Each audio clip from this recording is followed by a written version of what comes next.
시청자 여러분 안녕하십니까? 뉴스 매거진 시작합니다. 지난 5월에 개소한 충남 외국인 주민 통합지원 콜센터가 지난 4월 말까지 총 2만 786건의 전화 및 내방 상담을 실시했는데요. 특히 전체 이용자의 40%가 타 시도 거주 외국인 주민으로 이용자가 전국적으로 확대되고 있는 것으로 파악됐습니다.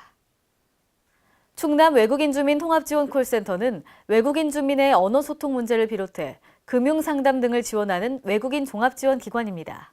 이 센터에서는 총 15개국 언어로 월요일부터 일요일까지 상담을 진행하고 있습니다.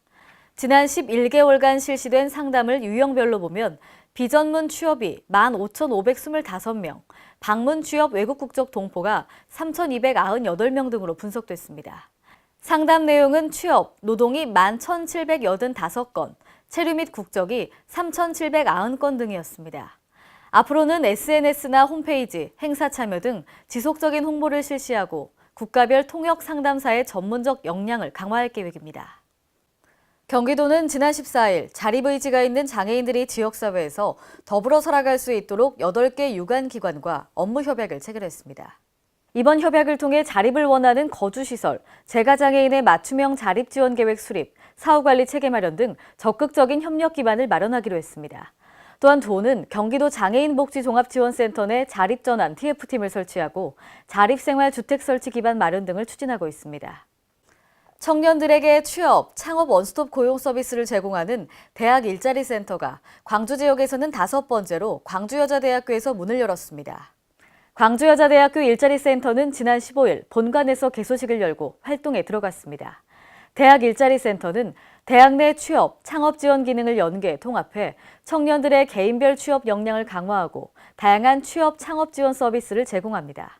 광주여대 대학 일자리센터는 5년 동안 연간 2억 원씩 10억 원의 사업비로 운영됩니다. 이로써 광주 지역에는 2015년 전남대를 비롯해 조선대, 호남대 등에 이어 5번째 대학 일자리센터가 운영됩니다. 전라북도가 도내 산업구조를 개편해 탄탄한 지역경제 기반을 구축하기 위한 발걸음이 빨라지고 있습니다. 특히 부가가치를 높이기 위해 미래산업 육성에 행정력을 집중해 나가기로 했습니다. 송하진 도지사는 지난 10일 기자간담회에서 앞으로 풀어나가야 할 첫 번째 과제로 산업구조 고도화와 지역경제 활성화라는 점을 제시했습니다.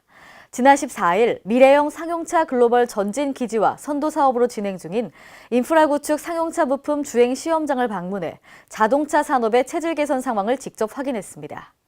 군산시 옥구읍에 들어설 상용차 부품 주행 시험장은 내구성 평가 등을 위한 8개 시험로와 엔지니어링 센터 등이 함께 구축됩니다.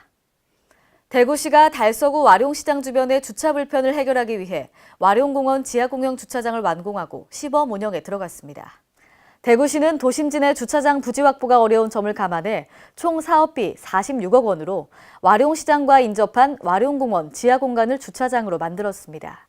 이번에 문을 연 지하주차장은 지하 1층 2,625제곱미터 규모로 조성됐으며 95대의 차량을 주차할 수 있습니다. 또 각종 편의시설을 갖췄으며 주차장 상부에는 공원시설을 새롭게 단장해 시민들을 위한 꽃길을 조성했습니다. 백제 부흥운동 최후 거점성인 부안 우금산성에 남문지 유적이 확인됐습니다. 홍재희 기자가 보도합니다. 백제가 패망한 뒤 부흥운동이 일어났던 최후 거점성으로 알려진 전북 부안 우금산성 남문지와 남문지에 인접한 성벽 구조가 확인됐습니다. 이에 따라 부안군과 전북문화재연구원은 9일 우금산성 현장에서 학술자문회와 현장 설명회를 갖고 우금산성 남문지와 성벽 구조 등을 최종 확인했습니다.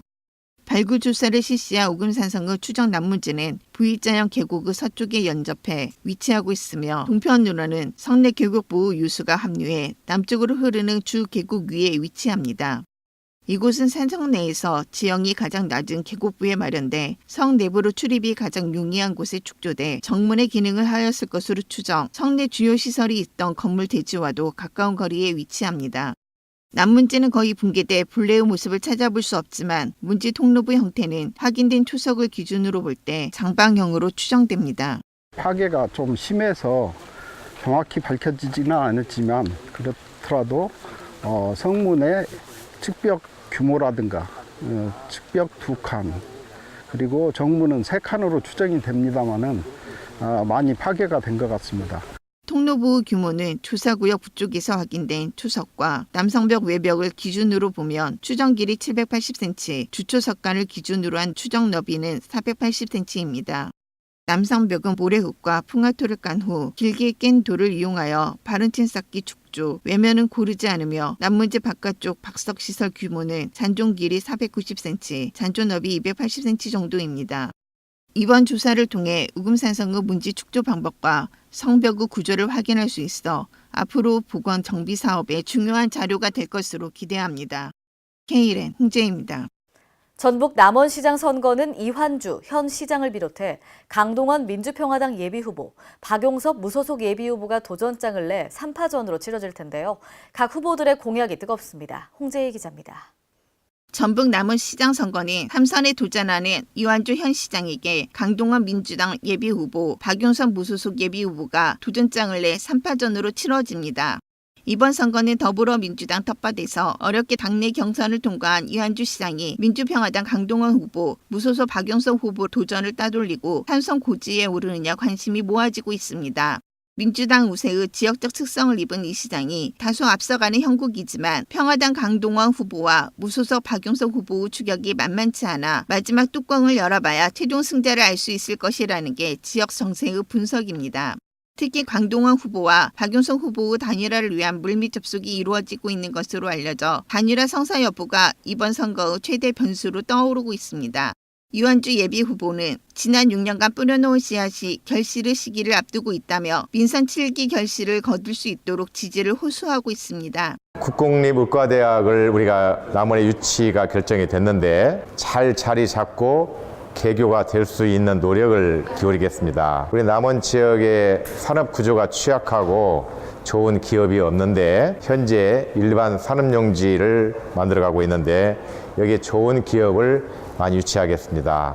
또 우리 남원이 관광도시가 명실상부하게 지역 주민의 소득과 연계시킬 수 있는 그런 기반을 구축하고 있는데 이제 좋은 프로그램 또 관광을 많이 올 수 있는 이벤트 스토리를 많이 발굴해서 즐기고 또 그리고 일정 기간 머물 수 있는 그런 시설과 그런 노력을 구축하겠습니다. 지금 현재 농업에서 우리가 어려움을 겪고 있는 농촌 인력의 문제를 해결하고 남원의 좋은 농산물인 춘향애인이라는 그런 브랜드 파워를 높여서 우리 농산물이 잘 팔려갈 수 있도록 노력을 하고 마지막으로 우리 지역사회의 그 공동체를 이루고 있는 시민들이 더불어서 함께 행복하게 살아갈 수 있는 함께하는 복지정책을 보다 강력하게 구현시켜 나가겠습니다. 강동원 예비후보도 남원 시민의 요구를 거절할 수 없어 출마했다며 남원의 위기를 살려내겠다고 말했습니다.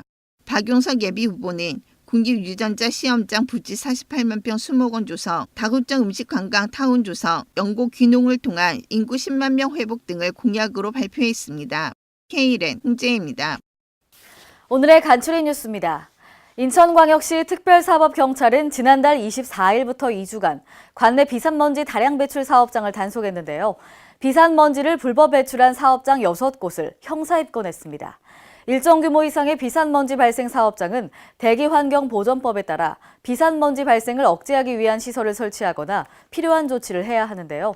이를 위반할 경우 300만 원 이하의 벌금에 처해지게 됩니다. 문화재청이 국민들이 문화재 수리에 대해 더 잘 이해할 수 있도록 문화재 수리 현장을 투명하게 공개키로 했습니다. 이를 위해 문화재청은 전국의 중요 문화재 수리 현장 21개소를 중점 공개 대상으로 지정하고 6월부터 일반에 공개하는데요. 올해는 덕수궁 광명문 이전 공사, 서울 암사동 유적 발굴 조사 등 많은 국민이 관심을 가지고 있는 주요 문화재 수리 현장 21개소를 공개합니다.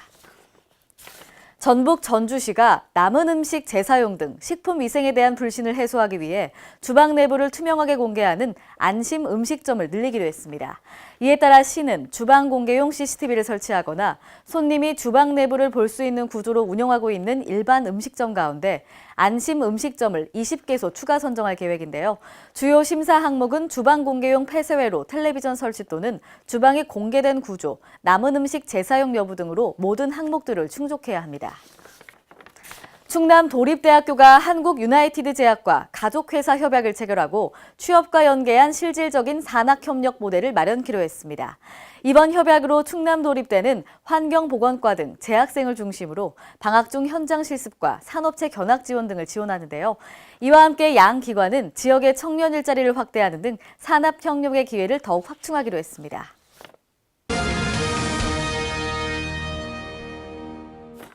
오늘의 단신입니다. 질병관리본부는 미래의 희망 어린이가 감염병 예방의 첫걸음인 손 씻기와 기침 예절을 잘 지켜 건강하게 성장할 수 있도록 전문가 회의를 지난 16일 개최했습니다. 질본은 올해 범국민 질병예방 소통 주제로 손 씻기와 기침 예절을 정했는데요. 생활 습관이 형성되는 시기인 유아, 어린이를 첫 번째 소통 대상으로 해 다양한 눈높이 캠페인을 추진할 계획입니다. 정부가 급증하는 고정밀 3차원 공간정보 활용 수요에 대한 대응과 실감형 콘텐츠 산업의 경쟁력 확보를 위해 관련 기술 개발에 집중합니다. 국토교통부와 행정안전부 등은 공간정보 기반 실감형 콘텐츠, 융복합 및 혼합 현실 제공 기술 개발을 시작하는데요. 다부처 협업 사업의 일환으로 올해부터 5년간 총 416억 원을 투자할 계획입니다. 무엇보다 각 부처는 부처별 주력 분야의 역량을 집중해 연구개발 투자의 효율성을 높일 계획입니다. 이상으로 뉴스 매거진을 마칩니다. 시청해주신 여러분 고맙습니다.